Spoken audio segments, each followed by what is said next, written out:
Since the exact day will be October 10th in 2 years. Oh, Yo, that's crazy. That's my birthday. Damn, she started selling my birthday? Damn.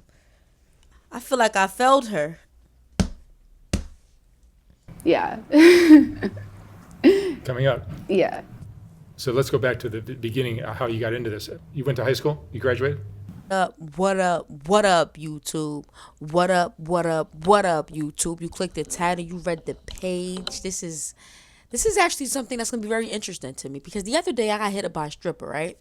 And I didn't even know she was a stripper because I did put her in one of my music videos back like in 2017. So I was just surprised that she was a stripper because I thought she was a model. Long story short, I was like, y'all gotta get you on my YouTube channel because I have so much questions like that I want to ask a stripper. And I'm like, how do I know how to do this? Like, I've never interviewed a stripper before. So I was like, what better way to get my feet wet than to look at, soft white underbelly. He's the GOAT. He interviews a whole bunch of people, a whole bunch of stuff. And though we don't have a stripper, we got the next best thing. Is that politically correct? Listen, you're on the road to 4,000 subscribers. Hit that subscribe for the vibe. Hope you're feeling good. Hope you're feeling great. Let's get to it. Is this lifestyle, the fancy, sexy clothes and glamorizing yourself and putting your ass out there on the street, is it like something that a lot of young girls are like appeals to them? Because it's a statement. It shows that I can do whatever I want when I want. It's like a sense of self-control and freedom. Like, I feel more comfortable naked than I do in regular clothes. And that's because I feel secure in who I am. And a lot of women that don't feel secure within themselves, they have a lot of issues with themselves. You like your body? I don't know. I mean, technically, we're supposed to be naked. Like, if you look at it from, like, the way back, like in the Bible, we're supposed to really be naked. So you do have to be comfortable with being naked. Now, here's the thing. You got to be comfortable with getting paid for being naked is the thing. That's when it becomes a little, a little gray area where a lot of people get a little confused there. But, like she said, she's confident in her body. So it's like, why not get paid for it, right? You like your whole... Yeah.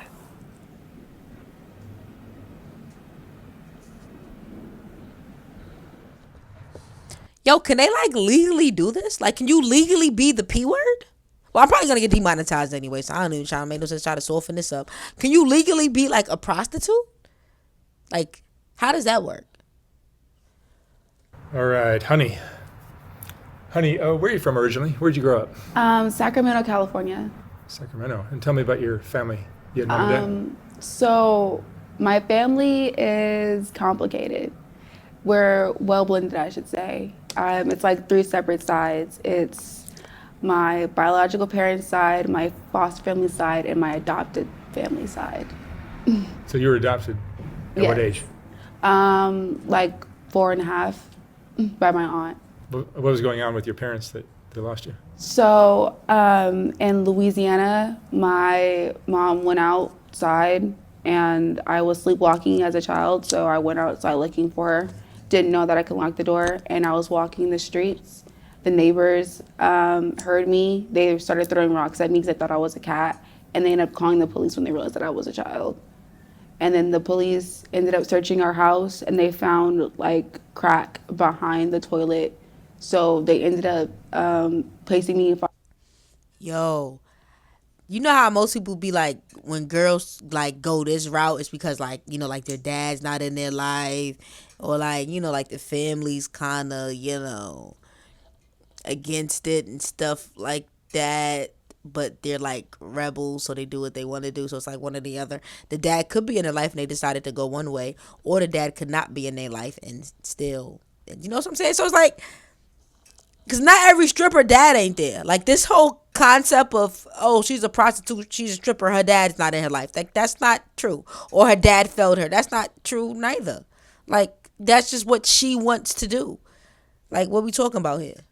Foster care immediately with no release to my parents at all whatsoever, unless they went through a 2-year like drug treatment program. Wow. Yeah, and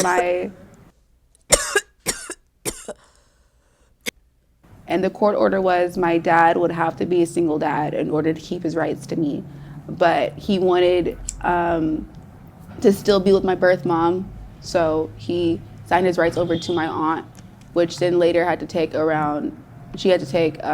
adoption courses for me to be adopted from Louisiana to California.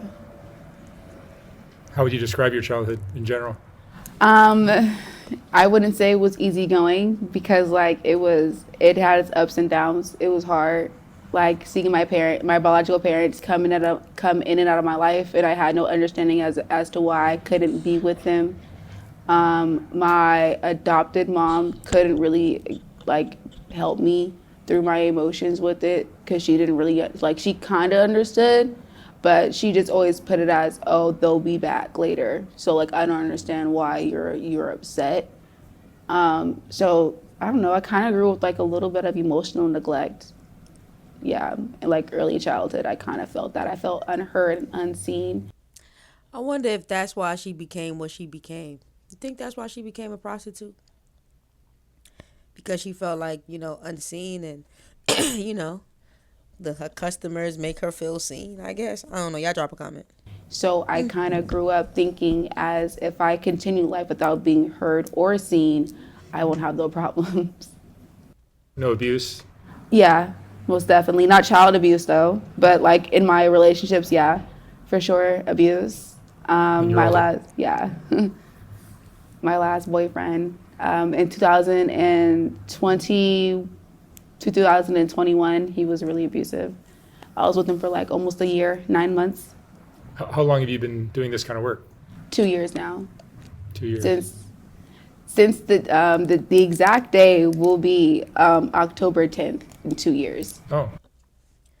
Yo, that's crazy. That's my birthday. Damn, she started selling cat on my birthday? Damn. I feel like I felt her. Yeah. Coming up. Yeah.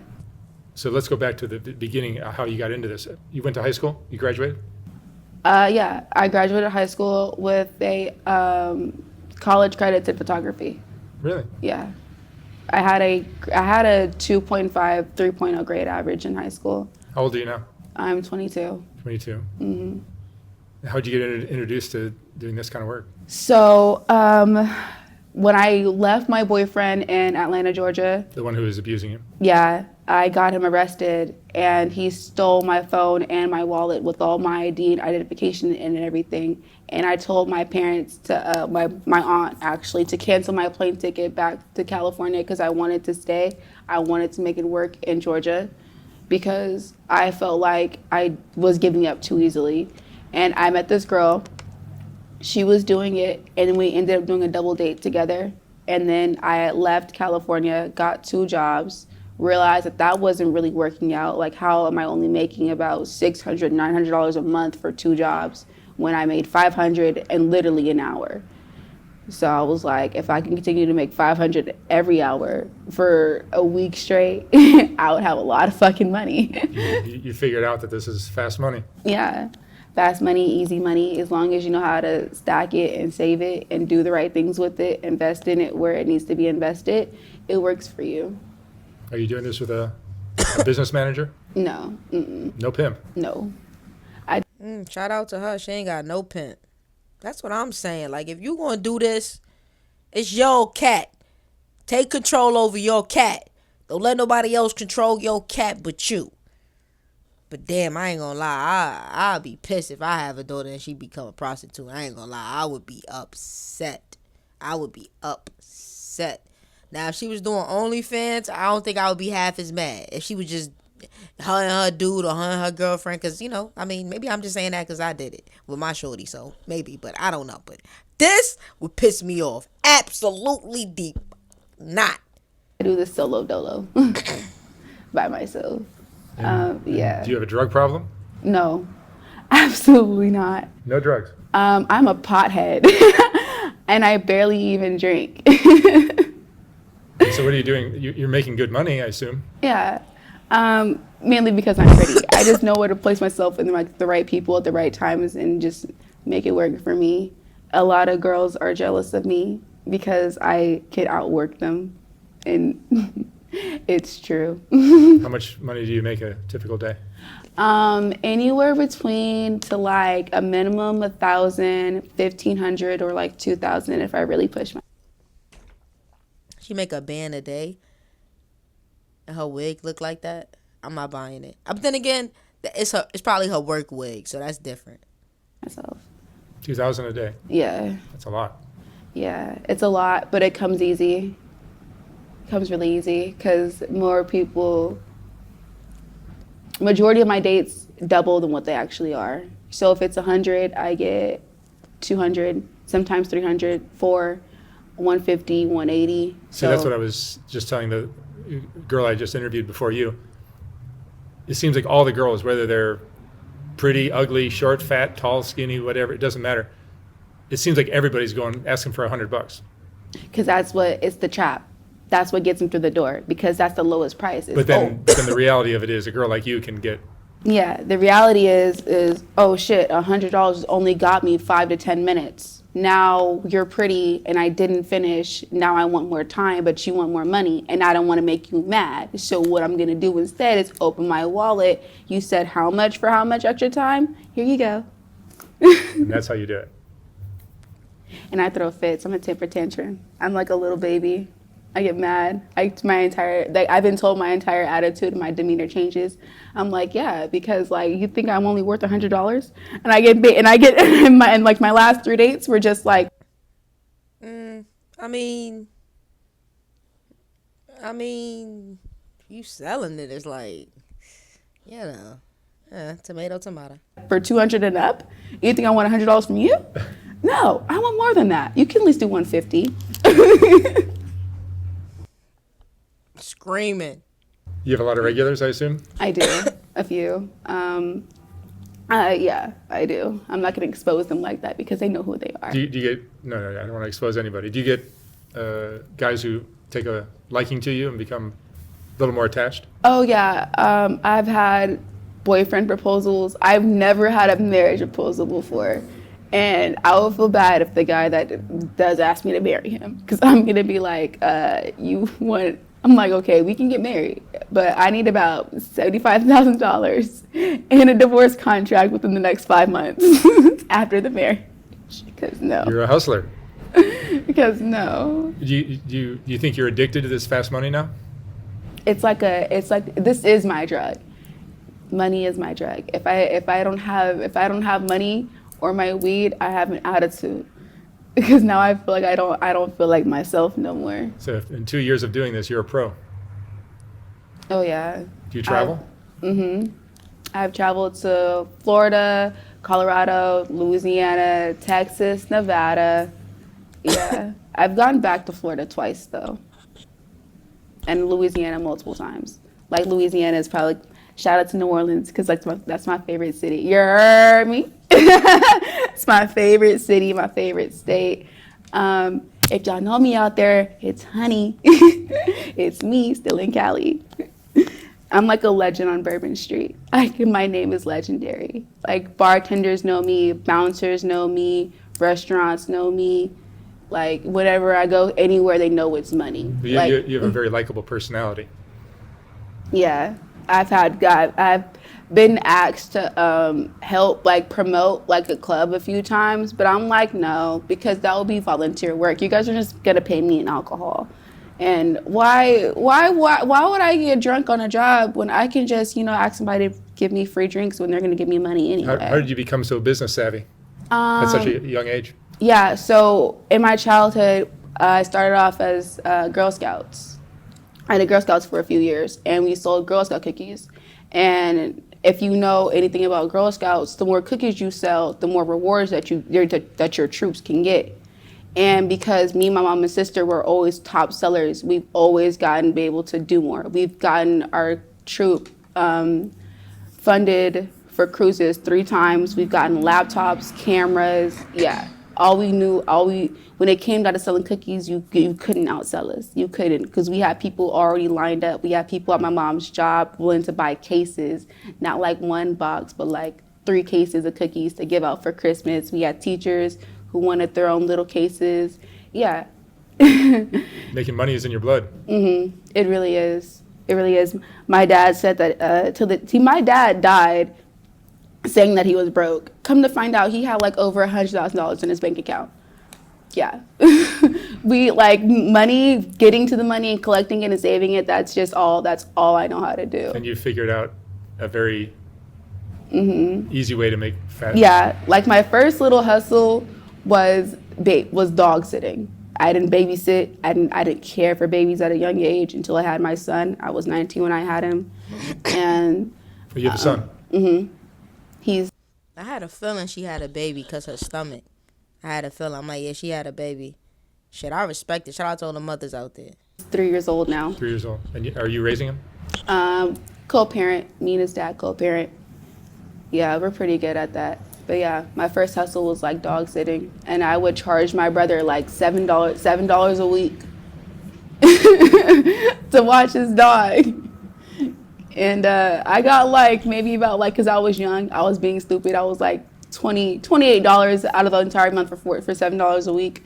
Yeah, and then that turned into high school when I started selling cookies and chips for like $1.25 a bag, and then by the end of the week, I had like $200 in my pocket off of my students, like off of my peers.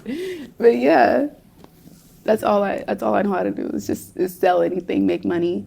And you figured out the ultimate thing to sell now.